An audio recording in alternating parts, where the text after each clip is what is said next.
Hello, good morning, good afternoon, and good evening, everyone. Hope you are all doing well. My name is Bari Majid Hartono from Geological Engineering, Faculty of Earth Science and Technology, Institut Teknologi Bandung. First of all, I would like to say thank you for joining us in our presentation today entitled A New Insight of Rare Earth Element Behavior on Sedimentary Rock and its Significances in Paleogeographic Model and Paleoplacer Type Rare Earth Element Explorations. Before I begin my presentations, I would like to acknowledge my colleague from Institut Teknologi Bandung and also my junior, Ana Nurul Hidayati, Aditya Tirta Kusuma, and Ahmad Najili. Also, I would like to acknowledge our colleague from Pusat Survei Geologi and Pusat Penelitian dan Pengembangan Geologi Kelautan, respectively Mr. Muhammad Heri Hermianto Zajuli and Mr. Maman Surahman. And last but not least, I would like to also acknowledge our advisor for giving us guidance and advice, Mr. Bambang Priyadi. Here is the presentation outline of our extended abstract paper. First, we will begin with the introductions, and then the theoretical background, the basis of our research, why the REE are chosen for the basis of paleogeographic modeling, and then the geological background also must to be considered, since the geological background could affect the REE distribution in our sample, and then methodology such as field sampling and laboratory analysis. And then results discussion consists of the element behavior, statistical correlation, trace element distributions, and our idea validations. And finally, here comes the conclusions. First, I would like to begin our introduction with the statement as the REE as critical mineral. The demand of the REE and the uses of REE in the high technology industry and the clean energy developments induce the exploration to be focused on the REE explorations. But most of the REE study in Indonesia are focused on the commerciality and the occurrence of REE in magmatic deposits, placer or paleoplacer type deposits, lateritic or ion absorption clay deposits, and recently the new one, the coal type deposits. However, the REE behavior in the sedimentary rock are poorly studied. But such study is very important in the placer type explorations because it could give us the behavior of REE, so the exploration could be more focused on the target. Then, we also propose and demonstrate a novel approach to determine the paleogeographical model of the sedimentary basin by using rare earth element geochemical datasets and also trace element datasets on the sedimentary rocks. This is our theoretical background. For building such paleogeographical model, the bulk composition of the elements in the sedimentary rock must not change due to the secondary process. The REE are chosen because the REE are immobile elements, so that the bulk composition of REE in sedimentary rock is not affected by the secondary process. The REE are enriched near the source of the sediment caused by the REE is accommodated in the heavy mineral. In our paper, we thought that the source of sediment is situated in the terrestrial unit. And this is the data and methods for our research. We have 80 samples being analyzed using ICP-MS and ArcSeref, with specifications 16 samples from Banan Formation, 7 samples from Sungai Betung Formation, and 10 samples from Pedawan Formations. 47 samples also analyzed using XRF, and all of these analyses are done in the Pusat Survei Geologi Laboratory.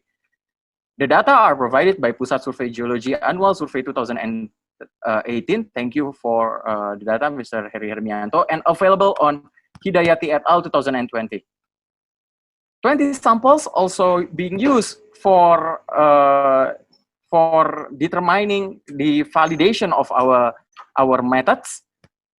20 samples with specification 12 deep marine sediment, 7 coastal sediments, and 5 terrestrial sediments are analyzed using ICP-MS and ArcSeref in Pusat Sumber Daya Geologi that provided the samples by Pusat Penelitian dan Pengembangan Geologi Kelautan Annual Survey 2013. The data available on Kusuma et al. 2020. And both of the papers are available on the same proceedings with this paper. And the geological background must to be considered here. The Singkawang Basin is part of Sundaland, a continental fragment from Gondwana that moved to Southeast Asia and was formed during the late Paleozoic to early Mesozoic. The basement is commonly referred to as Seminis Formation. Banan Formation then deposited in the late Triassic that consists of sandstone in the upper part and shale in the lower part. And then Sungai Betung Formation are deposited in the conformably above Banan Formation that consists of shale. And then Brandung Formation deposited during late Jurassic. Sungai Betung Formation and Brandung Formation is a part of Bengkayang group that are represented here with the blue colors here. And then Pendawan Formation deposited during the late Cretaceous with the depositional environment fluviatile deltaic environment. And then Kayan Formation is deposited during the late Cretaceous to Paleogene. Granite intrusion also occurred during the Oligocene, forming Sintang granite. All of the source of the sediment of the formation mentioned above comes from Schwanner Mountain in the southern part of the research area. Compared to the Singkawang Basin, the Belitung Island geological complex is less complex compared to the previous geological condition. The basement of Belitung is thought to be granitoid rocks and also low-degree metamorphic rock. This granitoid rock is the result of magmatism in Permian to late Triassic due to the collisions between Sibumasu Block and Indochina Block. During the Tertiary, the Bangka and Belitung Island are highland, so that the granite and metamorphic rock act as the source of the sediment. The penaplanation and erosion still occurs until today, resulting in the deposition of sediment surround the Belitung offshore. It is represented by the major unconformity from the granite here and the alluvium. Before we analyze all the data, the geochemical data are performed, we must to validate the results of the ICP-MS and the XRF with basic statistical correlations. We can see here, the coefficient correlations is below 0.5, indicates that the ICP-MS and XRF have a different values, or in other words, no correlations between the results of ICP-MS and XRF. Therefore, the ICP-MS and XRF could not be used in the same diagrams, graph, and process. For example, statistical correlations or extrapolations. This is the result of the statistical correlation. We can see the yellow one indicates a strong positive correlations between the REE, between each other. That will be, it will give implications to the paleogeographic model that we will develop. Then the correlations between all REE is also observed to be strongly correlated with the HREE, shows that the samples were coming from the same origin, which are Schwanner Mountains. Then the element behavior of the sediment for the rare earth element, we divide it into two, light rare earth element and heavy rare earth element. And the light rare earth element, we choose cerium to represent light rare earth element because cerium is the most abundant rare earth element in the sedimentary rock. As we can see here, cerium also show no correlation with the major element. Cerium that are not correlates with silicon, aluminiums, and potassiums indicates that the RE are not associated with clay minerals. The cerium also not associated with the carbonates and phosphates due to suggest from the no correlations between the RE with those elements. And for the heavy rare earth element, we choose yttrium to represent the heavy rare earth element because it's the only available data for the heavy rare earth element. And the same pattern, the yttrium shows no correlations with all the major elements. Yttrium's not associated with clay minerals since it shows no correlations with potassium, silicon, and aluminium. And yttrium also not associated with phosphate minerals such as xenotime, since yttrium shows no correlation with phosphor.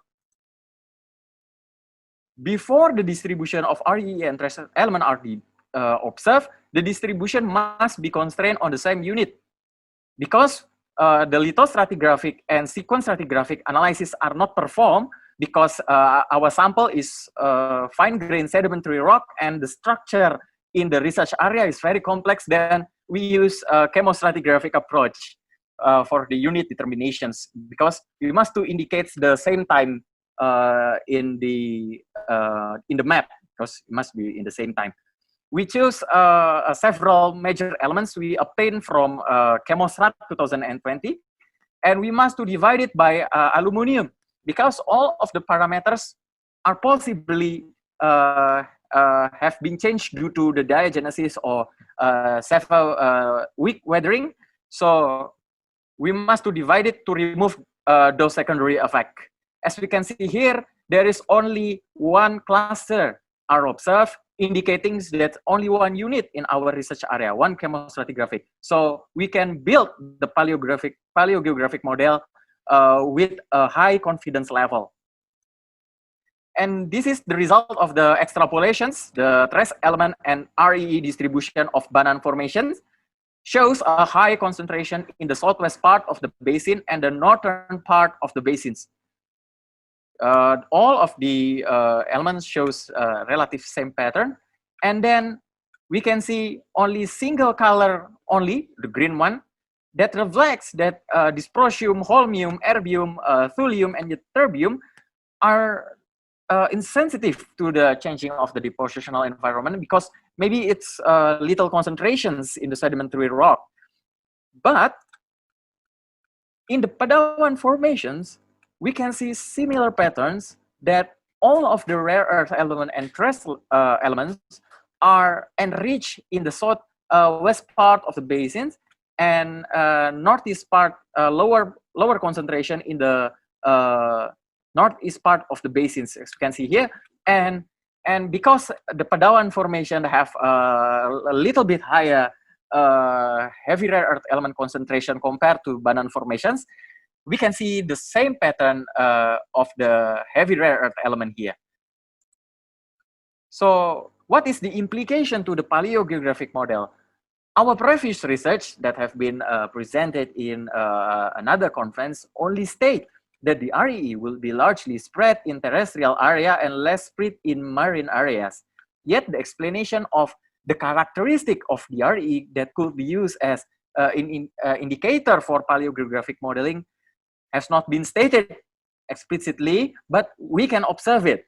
As we can see here, that this is the result of the paleogeographic models from Hakim 2018, inferred from palynological analysis, and this is the pattern of the extrapolations of the geochemical datasets. We can see a little bit similar pattern with southwest northeast trending and east-west trending. But in the northwest part, why we don't have this land? Because it's a lack of data. It's a lack of data. But we are sure if we add some data here, we have the east-west trending pattern. So is it coincidence, or REE could be used for paleogeographic modeling?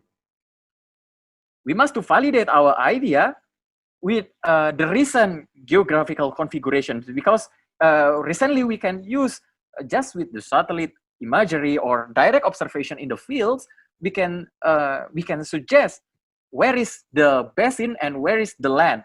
We take several sediment samples. This is the research from Kusuma et al. 2020. We take sediment samples and we extrapolate it, and we can see that the REE are concentrated in the southeast part of the area, and this is similar with the geographical configurations, but it appears to the high concentration in the northwest part, but it is no land. We can see here it's not land.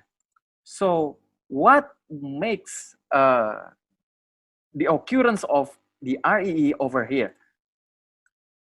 Yes, it is because we use different methods with our previous research. My previous research use fine-grained sedimentary rocks, so there is no controlling factor less compared to the coarse-grained sedimentary rocks with our recent sediment. It could be caused by the sedimentation process, which the sediment is transported and deposited in the deep marine, creating anomalous concentration in the northeast part of the research area.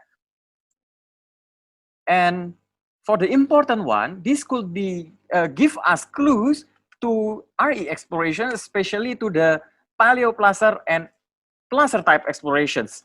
With the paleogeographical model have been developed, it could be inferred that the RE are enriched near the source of the sediment, or in this case, the terrestrial unit. We suggest that the RE associated with the heavy minerals that have high density that are deposited near the source, or the RE are possibly bonded with the organic material in the terrestrial unit, because yeah, we can see the terrestrial unit have a diverse flora. So terrestrial unit have a high organic material compared to the marine. So the RE are possibly to be bonded with the organic materials. So the exploration in the placer or paleoplacer type deposit must focus on the terrestrial or paleoterrestrial unit of the exploration interval. However, the commerciality of the REE still depends on the REE composition on the source of sediment itself. If you want to get some commercial REE deposits in placer, you must to seek that the REE must to be comes or derived from the source that are enriched with REE. If the source rock is not enriched with the REE, then the REE would have low concentration on the sediment or sedimentary rock. So we can conclude that the methods that we propose on our studies are successfully determine the paleogeographical model because it is matched with the paleogeographic inferred from palynological analysis from previous study. The REE tend to be enriched near the source of the sediment due to its association with heavy minerals or bounded in organic materials that are typically high in the terrestrial unit. With our proposed method, the paleogeographic studies could be done more effective and efficient compared with palynological analysis that takes time for samplings or the preparations. But one must to remember that the samples should be in the fine-grained sedimentary rock because it has a less controlling factor compared to the coarse-grained sedimentary rocks. And the REE placer or paleoplacer exploration must to be focused near the source or on the terrestrial unit. That's all of our presentation. Thank you very much. Please feel free to give us some questions and have some discussions. Thank you.